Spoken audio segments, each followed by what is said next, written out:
Yo, what's up? If you love the show, support the podcast.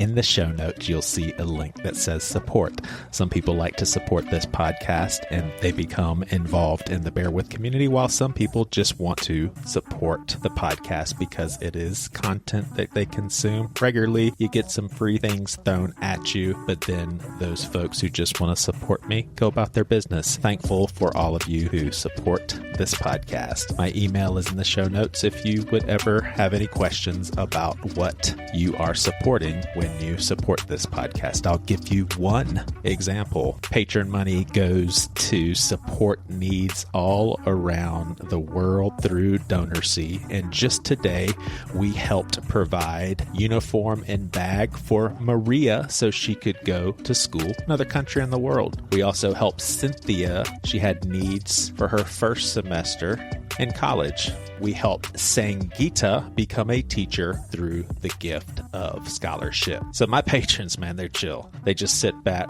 relax. Their cards are charged. I receive the money and they're helping people all over the freaking world. That's chill right there. This is Liz Miller, Ellen Mauro, Amy Alderman. Welcome to A Woman's Body Month on Pastor with No Answers.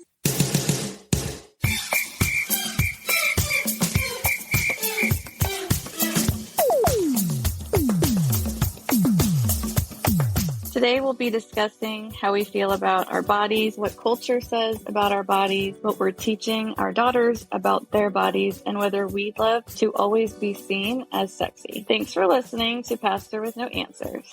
Check. Oh, There you go, Joey. Weird.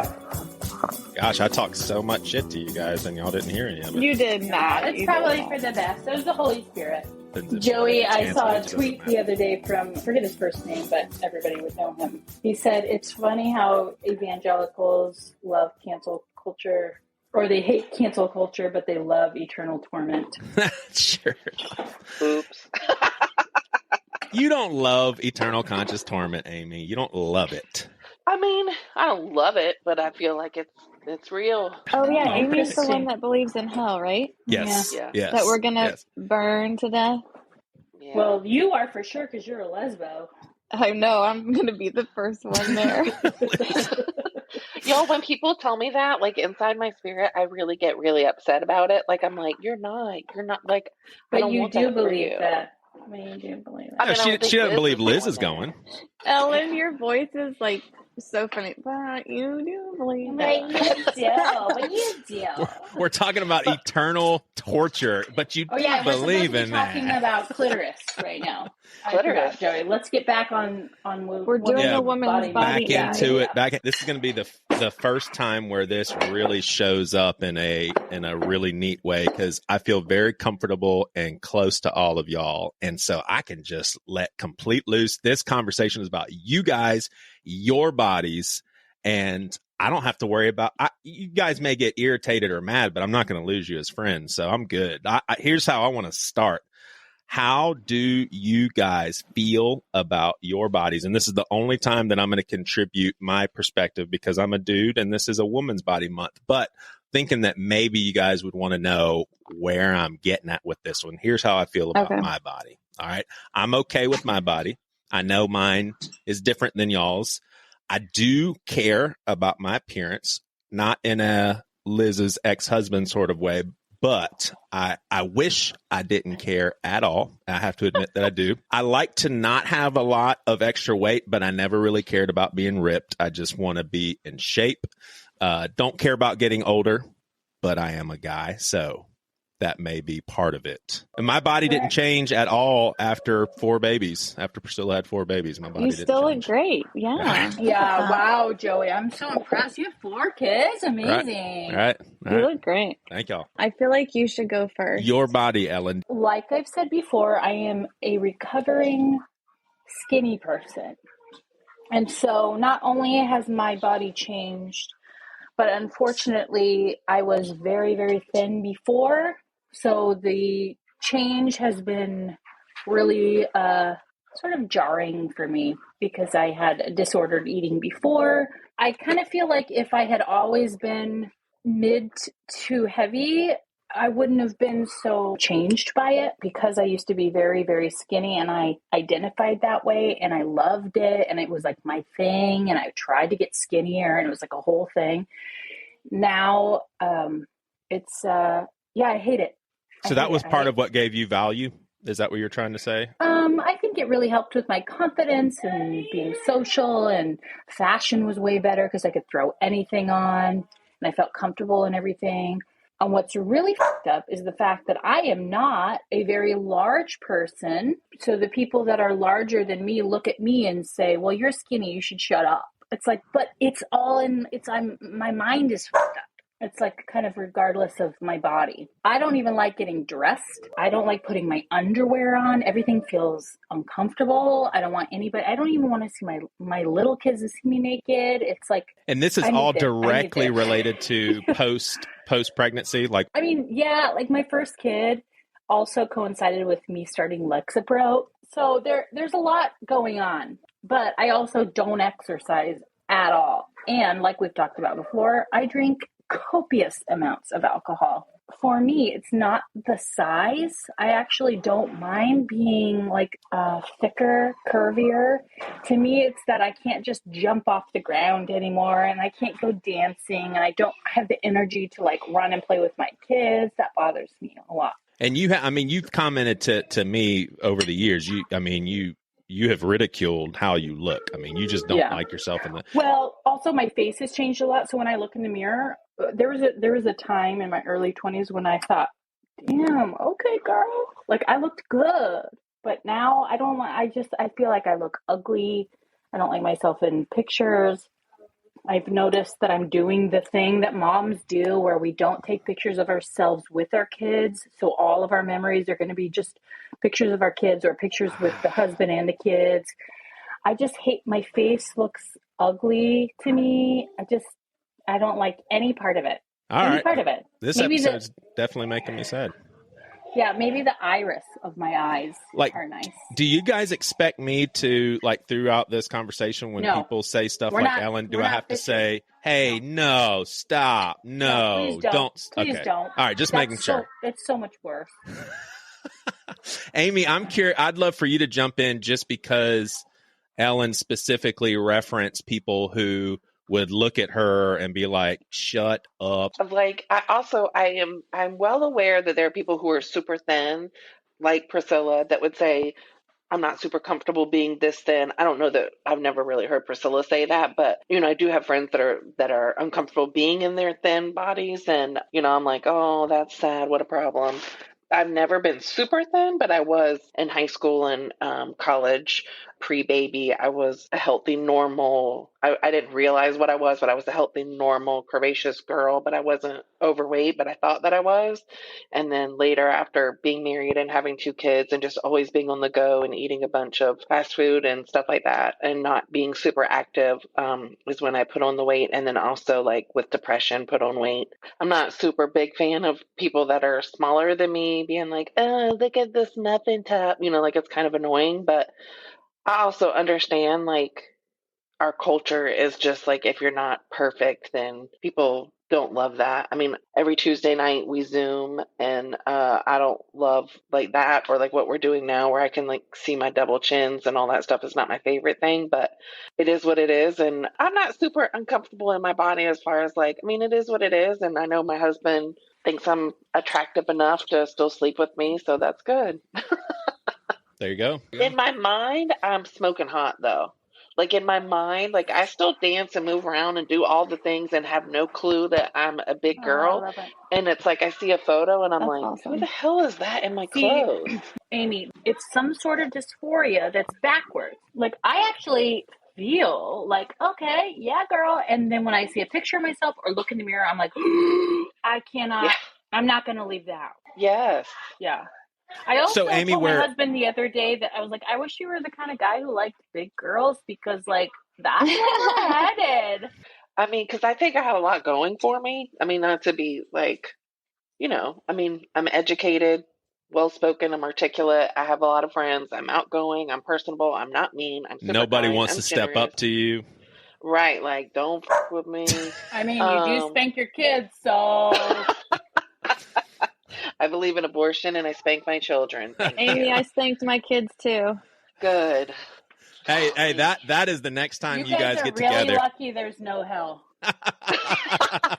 Oh, well, only Amy thinks I'm burning, so. No, There's Ellen just thinks no consistency in any of our theologies. It's very embarrassing.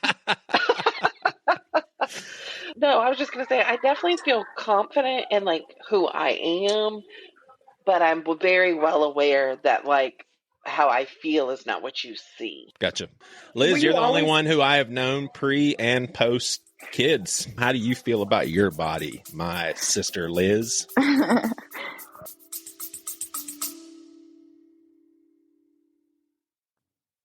You obviously love listening to podcasts, but have you ever thought about starting your own? My name is Pat Flynn, and I've been podcasting since 2010 and teaching podcasting since 2012. I've helped tens of thousands of people launch their own podcasts, and the one tool I recommend in all my videos and courses is Buzzsprout. Buzzsprout is the easiest way to launch, grow, and monetize your podcast. They make everything so simple with an intuitive UI, great analytics, and they're backed by a team that cares and wants to help you succeed. So if you want to start your own podcast and you want to avoid the headache, head over to buzzsprout.com. That's BUZZSPROUT.com and get started today.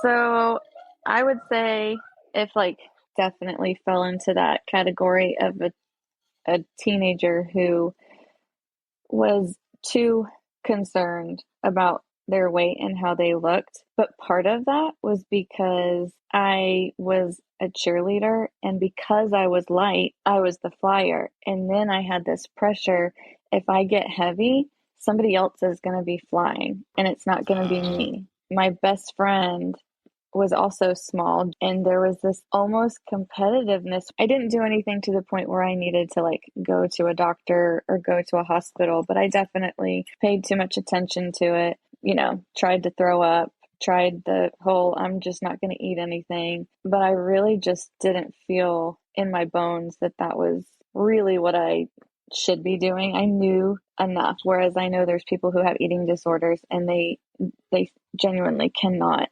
have that rationale. So I had that. It was just something that I was too fixated on. So you didn't have the disorders you're saying, but you did have some of the actions that...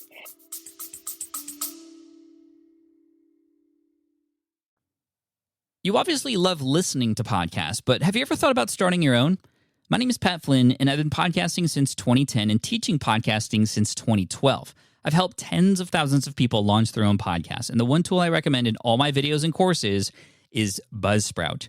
Buzzsprout is the easiest way to launch, grow, and monetize your podcast. They make everything so simple with an intuitive UI, great analytics, and they're backed by a team that cares and wants to help you succeed. So if you want to start your own podcast and you want to avoid the headache, head over to buzzsprout.com. That's BUZZSPROUT.com and get started today. Yeah, I had those tendencies, I had those thoughts, I had those obsessions, but it didn't take me to a point where people were concerned about me because I am short, I am small. And so it wasn't like I don't think anybody noticed. It was all in my head that I was focused on all of those things. Being a dancer and being a flyer, the cheerleading, when I started paying attention to it was like 8th grade.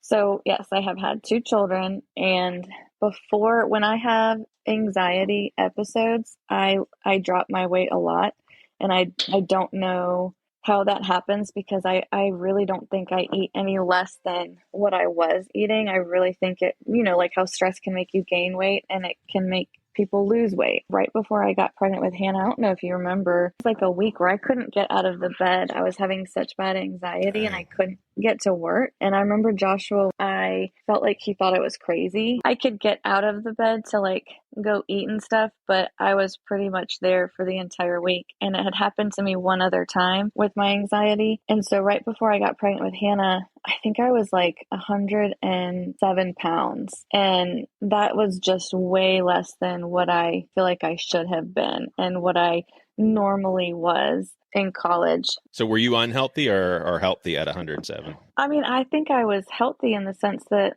I could eat all the foods as long as they were healthy. I love healthy food. That's what my mom always cooked. Like, we would eat raw vegetables. She would have a veggie platter at the end of the day when we got home from school, and I would devour it. That's not to say I didn't like crap food too, but I genuinely love healthy food. So when I'm anxious, the healthy food makes me feel like I'm doing something good for myself, because I know that I am like struggling. I don't think I'm unhealthy in those moments, other than the anxiety. And the fact that it is making me drop weight is just like a concern, but it's not to the point where anybody would be like, oh gosh, Liz, what's wrong with you? So then I had Hannah, and I could not lose that baby weight. And I was okay with it because I had that excuse that, oh, I just had a baby. And then I gained more weight because they gave me the depot shot. Because after I had that pulmonary embolism, they put me on blood thinners. My cycle was so heavy that I had to have an ablation and all that crazy stuff. I had gotten the depot shot thinking that would help like stop my cycle, and it made me gain like 20 pounds, and I could not lose the weight, and I bled for an entire 6 months straight. Not a day did I not bleed. It was the worst. So I had gained weight. I was like, this is not anymore because of being pregnant. And so that really did kind of mess with my head. I felt like I was comfortable with myself, but when I look back at pictures, I don't think I'm fat, but I absolutely was like, Liz, you were definitely bigger then. And in my head, I did not know that. I did not think that. I knew that I wasn't fitting in the same clothes, but in my head, I did not think when I looked in the mirror that I was bigger. I mean, like Joey might notice, Amy hasn't seen me in a long time, but I've dropped the weight again. Everybody keeps coming up to me and asking about it. I hate being that person. When somebody, it's like when somebody, it's easy for them to get pregnant. The weight just falls right off of them. Girls hate hearing that. I'm like, I want to punch you in the face. But I think it's my anxiety, and I like dropped it again. And I don't want them to think, oh, it's because I do CrossFit. I've been doing CrossFit the whole time and I couldn't lose the weight. I really think it was my anxiety, but people have been, somebody asks me regularly at school if I'm okay and if I'm eating. And I'm like, oh my gosh, this is how I used to look. You didn't know me pre-Hannah. Okay? Yeah, but they didn't know me when I had right before Hannah, whereas you did. So you probably look at me and you can say, yeah, I can see you've lost weight, but you don't look any different than when I first met you. Yeah, all I can think about right now is how Amy and Ellen just shared how, some of their frustrations with their bodies. And I know they struggle with anxiety, and they're just thinking, the hell? Like, I have anxiety. Why doesn't that take my weight off? And now they're all mad at you, Liz. Now you hate me. Other thing is I switched medications for my anxiety, and I think that had a lot to do with it as well. I make sure, because I don't want to be that person, especially if it's a woman comes up to me and says, you look great. I'm like, thanks. I actually just changed my medication. That's all I did, because I do not want to be that person that they're like, oh, it's because she's working out, or, she eats really healthy. I had always been doing that, and I still Also, can we just take a minute to say, whenever someone says, you look great, that means you look thin and you're glowing. Yeah, yes. I was about to say, we should stop doing that. Absolutely, Ellen, you're right. So pissed off that people say anything about anybody's weight ever. Are you losing weight? I just want to be like, why does that make just me say better you like to my you? outfit. Just be like, you look awesome. I like your outfit. So y'all don't like when people say that? Personally, deep down inside, there's nothing in you that's like, oh. Like right now, I am losing weight. And I've heard a lot of people say, like, Amy, you can really tell. And when I'm open about it, like normally I'm super private when I'm trying to lose weight, because I just don't. I feel like everybody's watching everything I put in my mouth, and it's just too much. It is different for people who know that I'm trying to lose weight when they say, hey, I can tell. Like that I'm fine with. But like a random person. But those are your close people. That's your circle. Like just a random person came up to me and was like, are you losing weight? I just want to be like, why would you feel comfortable saying that to me? Like, you have no idea what I'm going through. What if it's because I'm sticking my finger down my throat and you just like promoted that? Or what if it's because somebody passed away and I'm sad? What if I'm not? What if I'm gaining weight and I'm fine with that? You're giving me thoughts I've never thought. And when you say this stuff, do you get why our culture does treat you that way, or treat people that way with those questionings? Because I just never thought about that. Or people that haven't seen me since high school and they see me and they're like, oh, wow, thanks. Like my value is still the same. Like I'm the same person. There's just more of me to go around. Yeah. So You guys know I'm married and I live with 2 teenage girls, and so I overhear a lot of stuff. To my understanding, there is an unsaid ideal body type amongst our youngsters, and from what I understand, it's a big butt and smaller breasts. Are y'all vibing with me at all? Is that a pop culture sort of thing? It is? No, before I think everybody wanted to have those big breasts because in my generation, we're looking at Pamela Anderson, Baywatch, and tiny waist, long legs, and absolutely big breasts. And I think the reason people are, the kids these days are like liking the small chest, I almost feel like they're doing a good job by, I think somebody made that a trend because they were tired of it always being the other way.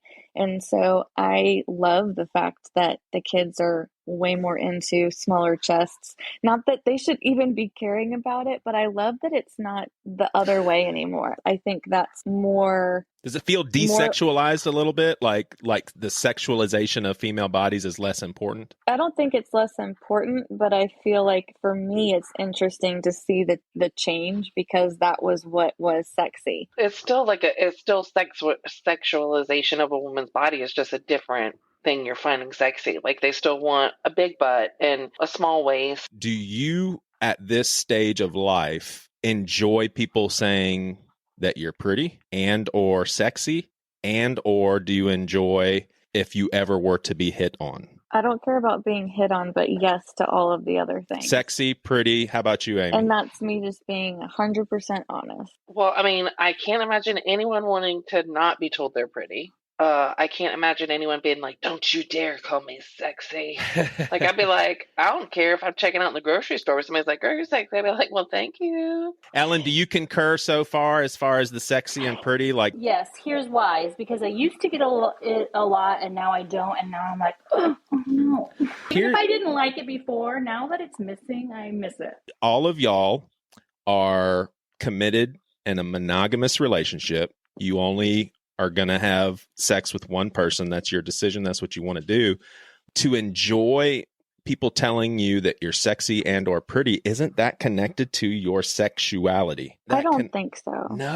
No, because I go up to people all the time. I told my boss, I'm like, you look so handsome today, because he was dressed in a nice shirt. And I tell females all the time, I'm like, you look gorgeous. I love your hair. I love your outfit. How did you do your mascara?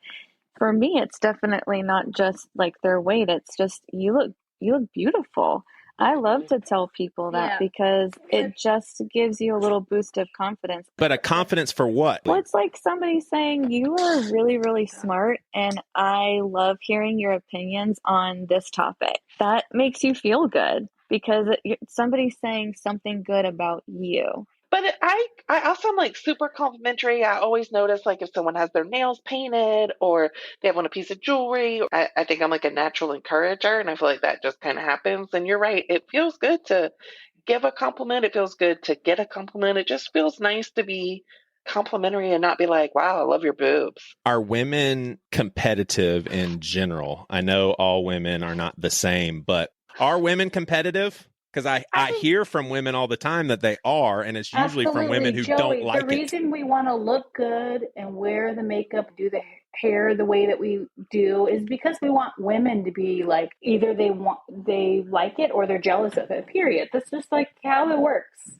Guys, we know, don't take that much effort. We do the effort for the women. I remember growing up in high school and college, if I had like a really cute outfit, I wanted like my best friends to see it. And if they weren't at school, I'm like, dang it, you missed my cute outfit. I really didn't care if anybody else saw it. Yeah, but do you notice, though, how that's not sexual at all? Whereas what Joey, I think, is asking is sort of like, when people compliment you, are they complimenting your sexuality? Like, instead of just like your choices in clothes.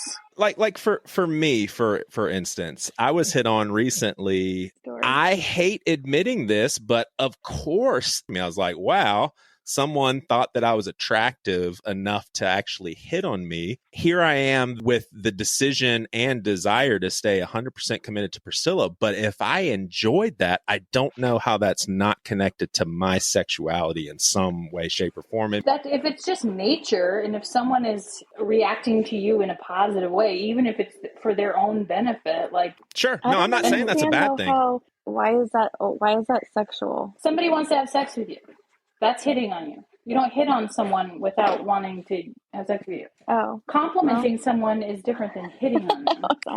Also, if you're hitting on me, we're probably going to get married because, like, I am the prudest person ever. If we kiss, we're probably getting married. I've never in my life had, like, a one-night stand or anything like that. Never dated, like, multiple people. You are such a prude. I grew up thinking that gay people were, like, so slutty. Flamboyant, slutty, just orgies all the time. Here I am with probably, like, I don't want to say a number, but I've got you absolutely outnumbered. Yeah, so I wanted to talk about this before seeing this, but Gilmore Girls, is that what it's called? The Gilmore Girls, where it was in the background. My family's watching it maybe for like the third time. And they mentioned this. I was like, oh, sweet, this is what I wanted to talk about. And I've heard this my whole life. Priscilla's talked about it early in our marriage, just in conversation. But bottom line, the whole concept of many men, obviously, if they're already, I guess, moderately attractive, but as they age, they can become more distinguished, more sexy, more desirable. And again, I think it was the Gilmore Girls. They're basically saying with women, most of the cases that we go downhill. Women, right? Exactly. So my question to you all is that intricately connected to a culture dictation? Or is that real biology that as a whole, humanity just does not see women as they get older as being more attractive, and they do see that in men? Is it biology or culture? Culture. Really? Mm-hmm. I mean, that would be my first guess, but then I guess as I really ponder it, I wonder. That's a crazy thought that seems so natural to our society. It seems like a very natural response for humanity. It's just like what we've always all grown up with, but you're saying culture has dictated that all along. Mm-hmm. I think so. There's plenty of people, if I put a bunch of 50-year-old dudes next to a bunch of 50-year-old women, I feel like there would be more attractive 50-year-old men to me than there would be women. Now, that's not to say that there are not women that are in their 50s and 60s that are absolutely gorgeous. I do think that there would be more guys that would be attractive at that age than the females. Yeah, but don't you think part of that is that we expect women to keep up with their looks and men don't have to? Sometimes as women are getting older, it's the ones that have tried so hard to hold on. You look psycho. Like, what are you doing? Please stop. Like, grow gracefully. Like, stop it. Like, there's especially the ones with older daughters and they go hang out and they're dressed identical to their daughter. That freaks me out. Oh, like that my really Aunt Sue. I'm a cool mom. Oh, you that know my weirds Aunt me out. Sue, right? Yes. That is somebody that is not willing. She's like 63, sweetest lady you'll ever meet, but she refuses to wear clothing that is not what she wore when she was in her 20s. Yeah. And does her makeup and her hair. Her hair is long. She looks like a Barbie. She goes and hangs out with her daughter, and that is bizarre. It is. I'll tell you what, the best thing when people tell her she looks like they would never guess she's 62. She lives for that. Oh, but they don't mean that really as a compliment. Some people are stupid and they do. So true. They're like, aren't you too old for this? Yeah. There's a lady I know, and I literally say, I'm like, where does she shop? Forever 65? Like, put the snatch away. Forever you should not be 65 and wearing something where your snatch is hanging out. Stop it. Now, do y'all also look at women who obviously don't give a shit? Balding, hair on face. That's me. I wish that this was a TV show. Everybody could watch me and realize that I don't know when the let myself go happened. I don't know where the crux was. Ellen, let me stop you here. Nope, I'm talking about women who are balding and have hair on their face and they're just like, what's up, world? I don't care. I feel like they're happy because they don't give a shit and they probably are happier. Maybe Well, so. you're And Ellen, I'm sorry assuming- for interrupting, but yeah, No, you're sounded assuming like that you're going to they- beat yourself up unnecessarily. You're assuming not in that this category. Women that are balding and have hair on their face want that and are showing that. When really, Well, that's a really hard thing. shave it. If you don't want it, you would shave it. What about your bald head? That I don't know. That I don't know. But the whole hair thing. on the face, I feel like if you didn't like it, there are things that you could do, like shave your face. It's called dermaplaning. I do it. But I read, I don't know if it was a post on Facebook, but basically as men grow older, their attraction to women in their lower to mid 20s never subsides. And that's primary attraction for them. When I read that, it really baffled me because I'm getting older now to the point where when I see a girl in her 20s, she's very much so in the same category of my daughter. They're kids. Like, I really and truly don't understand. Now, younger women, I'm not saying that, and I'm not making any sort of black and white statements about sexuality. I get the fact that at any point in time, you can be like, whoa, sexually aroused. I'm not saying, but as a general rule of thumb, girls in their early 20s, they seem like kids to me. Does that bother you guys to think that most men you interact with, statistically, they have their eyes mostly on girls in their 20s? Men are visual. No. I need to go back. I need to reference something right now because I just saw a study that was done that debunks this whole men are visual, and that's why it's okay for them to do all these things and you can't dress a certain way. It's a whole purity culture myth. The science is showing that men are not more visual than women. I am very visual. I know that for a fact. It's not surprising for me, like, to think, I mean, I will say at least in the people that I've been with, dated, whatever, I feel like they are definitely more visual. We want, like, women who are mature to be in relationships with. If you're just fantasizing, whatever, I mean, who doesn't want a perkier breast than, like, one that's already had to breastfeed and is pointing at the floor? You know what I mean? Yeah. Like, I'm not going to fault them. Do I think that's okay? I mean, I don't think that you should expect that from, like, your partner after 30 years. Like, no, dog, that's not going to happen. I mean, I wonder if it has anything to do with the stage that I'm in right now, older girls. And I'll tell you, y'all listen to the lie that purity culture fed me. Oh my gosh, this was like 15 years ago. And it legit scared me out of porn. I'm not saying that I never looked at porn in the last 20 years. I'm saying in this season of life, I was like, oh my gosh, I cannot get into any sort of habits of porn.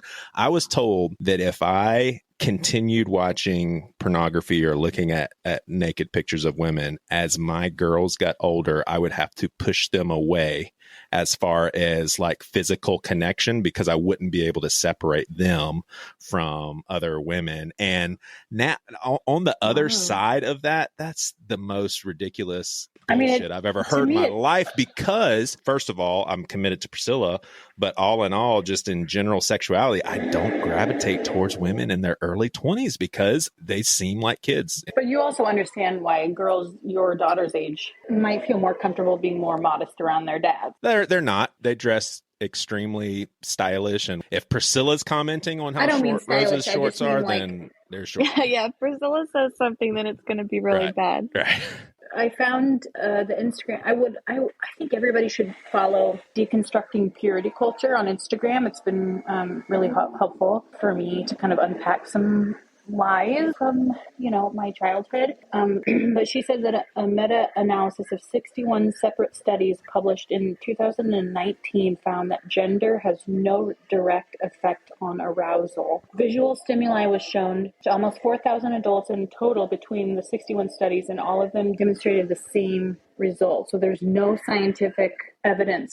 It is like purely purity culture and purely the patriarchy that has made us just making excuses for them. Yeah, exactly. Gosh, it's interesting because the upcoming episode with Erica Smith, I asked her that exact thing, and she basically says it's a myth, which is surprising. I've just always lived off the assumption that most guys are visual, most women are not. Make excuses. Men have made excuses for other behavior for centuries, so that's why you can say that, and then it makes it okay. If you look at sales in the last 50 years of Playboy magazine and Playgirl magazine, guarantee you Playboy far surpasses it. But I bet you that goes back to culture that says if you're a woman and you get Playgirl magazines, you're real slutty. I'm sorry. It's 2022. Playgirl still a thing? I don't know. Yeah, so I'll bleep out this name, but Liz and Amy, if y'all go to Facebook right now and search did you know that her profile picture says Gay Pride 2022? There is no way she put that on a profile That's picture. not her. No. There's no way, but every time I see it, I about die. I'm looking at that person right now, and it's a picture of her and her husband in Okay, front well of their house. then it's someone who created a false account then. It might be their son. I've got a screenshot of it, so I'll send it to you guys. Yeah, maybe it's Yeah. a created account. Hysterical. If I ever saw that, I would pass out and die. It would have been really great, though. Yeah. I want You to should see. have You're gonna have reached to out bleep and this say, one out too. I want to see with like a gay pride shirt on. He's the one that he gave my dad a book about Christianity and like gay people, and my dad was like, I don't know why he gave me this book, but that was nice of him. And my That's mom nice. knew about me at that point, but my gosh, your dad didn't know yet. No. Wow. No. And my mom was livid. She wanted to like go get him and have a conversation That's with right. him. I remember your mom calling me. I think I Yes. talked your mom off that I revenge think you cliff. talked my mom off a ledge. Thank you. She was so mad. How do y'all feel about this statement? When you're married, you shouldn't let yourself go. I think we should decide what letting yourself go mean. I mean, that could mean so many things, and that is usually really personal. Like me letting myself go usually means my husband hasn't noticed at all. I would think like I'm not dressing anymore and I just wear sweatpants. I'm not dyeing my hair so you see gray, or it's not blonde like you like it, or not taking care of myself the way that I did when we first started dating. That's what I would think as letting myself go. I got really suckered into that Mars Hill belief of, and maybe it's not just Mars Hill, I'm sure this is everywhere, that you are your spouse's standard of beauty and vice versa. So the idea is, even if you get a little rough looking, that is what your spouse loves the most.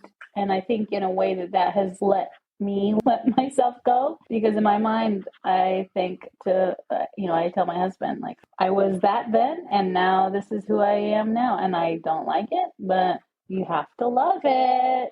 Amy, well, they can love it, but that doesn't mean that won't affect other things in your life, like your sex life. You can say all day long, I still love that person, but does it affect how often they have sex, how much they are attracted to you? I dated someone before Dick. Dick's my husband. So I dated somebody before him. I know, always feel like after I say his name, I still giggle. I am such a child. I still giggle. Well, there's not too many of our peers that are good with being called Dick. You got to give it to him. I know, and it's his choice. Like, it's not like... Y'all get a kick out of this. His daughter is old enough now. His daughter is as old as mine, so they're teenagers. And sometimes I'll throw this in there, and she'll get it. Sometimes, other times she won't. But I'll be like, "Is your dick in the car?" You're so mature, Joey. No, actually, I'd say that to you, Amy. I don't think I've done that to Audrey. That'd be pretty messed up. I think that was to you. You'll say to Audrey, but like if we're walking in or whatever, we're like, "There's my dick." Yeah, there's my dick. So. And Audrey's always like, like we hear it all. Ellen's got a look on her face right now to where she's like, Southerners are so weird. They spank their kids. They talk about dick in front of their daughters. Southerners are just so off. We were driving back from my parents' house, and we had called my little sister, and she was talking about somebody, and she said, "He's such a dick." And my husband's in the car, and obviously it's on Bluetooth or whatever, and he's like, hey. And she started dying laughing. She's like, "Sorry." She's like, "Not all dicks are bad." Not all dicks are bad. I love it. What does dick call people when they're being a dick? Asshole. Nice. I dated someone before Dick. Like, I mean, I don't think by anybody's standards was super handsome. Yet to me, as soon as I really got to know him, he was so handsome and just very giving and very kind. And I don't know, even to this day, I'm like, I know that other people will have seen pictures of this person and they're like, what in the hell? And I'm like, no, like, you just don't understand. Like, I don't see any of that. And so I think there is a part of that happens with someone that you really, really love. Like, I agree. You just don't see like the gap in the teeth anymore. You don't. Well, but also if they've, like in my case, balding. if you've watched someone go through trauma, in my case, a couple of deathly miscarriages and a couple of home births, you give their body a little bit of a break, I think. Give it a break. I mean, God, I Yeah. would hope so. Like, I'll ask my husband sometimes, like, I mean, he's known me since first grade. So, I mean, I will say to him, like, is this a disappointment? Like, in a general, like, I mean, in a very serious, genuine, like, are you disappointed that I'm so big now? And he always looks at me like I'm crazy. And he's like, no. Oh, I love that. No. Because he loves you for who you are. But I would agree with you, Amy. There have been people that I've met in my life that at first I wasn't attracted to them, and then I got to know them, and I just thought that they were the coolest person ever, and they became more attractive to me for sure. You know how we have this dysphoria where we think we look some way, but we actually have no idea what our body looks like? I know my husband enough to know when I can ask this question, but sometimes we'll be like in the car and I'll see somebody walking on the sidewalk and I'll say, does that look like me? Is that my butt? Because I have no idea. So I've learned to not do it in a joking way, like that's obviously not my butt. But sometimes I'll say, do I have the same body that she has? And he has this poor guy. He has no idea if it's a trick question or not. I know. Like, for instance, Liz and Joey will probably know this reference more than you will, Ellen, just because of where it is. But there are these skirts called Francis and Benedict skirts. I really want to wear one, and they only went to like a certain size, extra large, I think. And I was so sad about that. And then when they went to extra large, I was so excited. And I told the girl who makes them, I was like, listen, like, I'm just really thankful that you went up a size. Like, I feel like that's more inclusive of people who are following your brand, and the brand is giving back to people in Togo, Africa. So I like the mission aspect of it. The skirts are gorgeous. I was like, my children have been able to wear them, but I wanted to be able to wear them. When I bought one and I couldn't fit into it. There's no way that I'm seeing these models being able to wear them, and I'm bigger than that. Like, it was so, like, I would just look at it and be like, Dick, am I bigger than this? And he's like, wow, not answering that. And I'm like, this is like gut wrenching. And so then when I did start to lose weight, I ordered 2 more, put them on when they came in this week. And they fit. And I put all 3 of them on and they all fit. And I was dancing around. I like totally cried. I was like, yes, like losing weight is working. From the side, because they're pleated skirts, like I look huge. And I was like, I don't even care. This bitch is on. I feel good. I don't even care. I look like a house. Like, you, this is awesome. I felt so empowered. And awesome. I was, I think I do the same thing. Like, in my mind, I'll be like, I'm not as big as her, right? Or my skin is clearer than that, right? My gray hair isn't as wiry as hers, right? I don't know. I think that we all need to have just a little more grace on ourselves.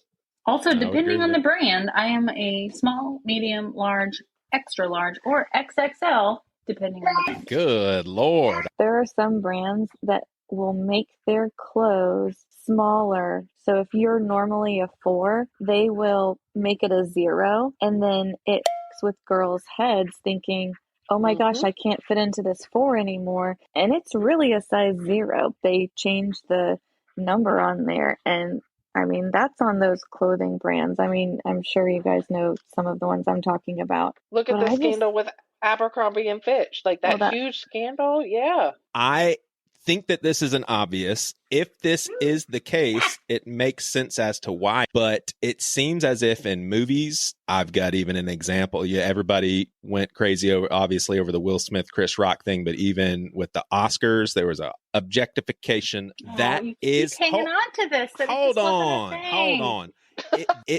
That is currently acceptable in our society. Correct, to objectify males. And here's the thing. I said it up front. I don't care. Males aren't the ones that are victimized. I get it. But would y'all agree that objectifying male sexual bodies is acceptable in culture? No. Yes, it is. No, I'm saying yes, it is. I don't think it is. There might be some people. Okay, so let me give you an example. If y'all didn't see it in the Oscars, there was. I'm going to cut you off because you've talked about this before. There's a difference between using this as an example to say, this is what you guys have been doing the whole time, and this is how ridiculous it is, as opposed to just the general comfortability of sexualizing men's bodies. What happened on the Oscars was on purpose. It was to make a point, and it's a whole hell of a lot different. nah. Like, so for example, there's one of my favorite movies. It's called The Way, Way Back. My whole family loves it. There's one scene that bothers all of us. It's a swimming park and, all the characters are likable, but the guy that works the slide, he's teaching this kid a little trick that he does. And what he does when there's a hot girl that's in line, he lets her cut the line. She's standing there waiting to jump into the slide. He keeps making her wait, and he's like, wait, and it's just hilarious, apparently, because they're all looking at her butt and they're just making her wait. She's clueless. It just it doesn't feel good. None of us in our family likes that part. If that was reversed and that was a bunch of ladies running the water park and it was a dude with a really nice butt, still wouldn't be okay. It wouldn't bother us. Yeah. But, you're making the argument like, well, what if Black people were racist against white people? Ellen, if it was a dude, none of us would care. But we would. We would. You would? Absolutely. You know why, we Joey? work so hard to be looked at as equals. And if I am going to... Wow, y'all are educating me. This is awesome. If I'm going to be around somebody and a female is doing something like that to another male, that's disgusting. Both ways. Victims of it to look out for it. We're guys... Mm-hmm.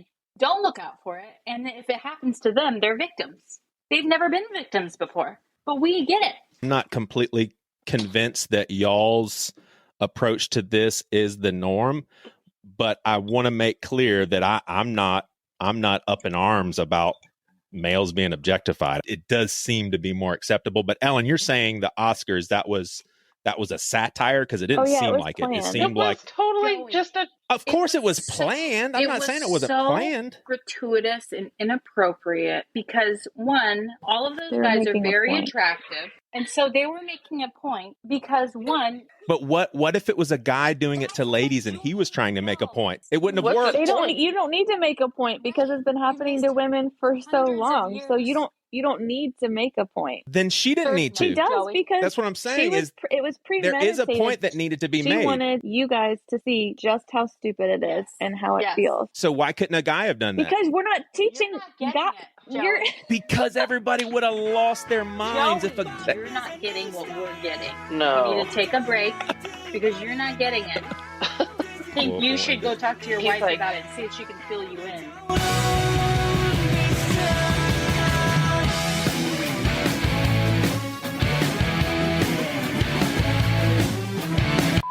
Every change, every ounce sends me into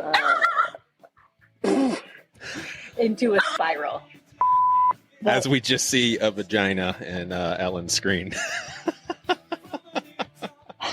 Her little kid. She doesn't care about her body at all. Hell yeah. Ellen's face. It's okay, Ellen. We're not live, but we all saw Phoebe's little body. Go ahead, Liz. Her little hoo-ha. Oh my gosh. Oh, but no, is she crying because she heard me say that? No, it's Louie because he left his monster truck in the bath.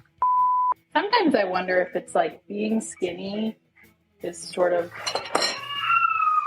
Okay, in the olden times, and I don't know what era that was, but in the olden times, being heavier meant you had more wealth.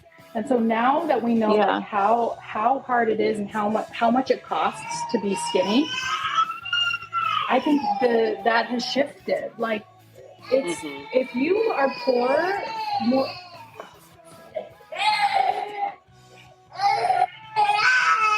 Oh, that's all right, little buddy. Well, let's end with this question. Yes, because I've about freaking had it. I have saved a child from drowning. I have changed 2 diapers. I've made 3 dinners. We've watched several shows. I've got clay going, art, we're drawing. I just while you've podcasted. Yes. While you've podcasted. Hell yeah, Ellen. That's what I'm talking about. That's what I'm talking about. Taking that part is right sexy. there. That is sexy. It's really crazy. I've got to figure out how to set up that episode with Erica. So she's been on here twice and she's totally like I don't even know this. Listen how evangelical and legalistic I still am to this day. I was about to say she was a wonderful woman because she's not a Christian. She's wonderful. I mean, she's great. She's not a Christian, but she's great.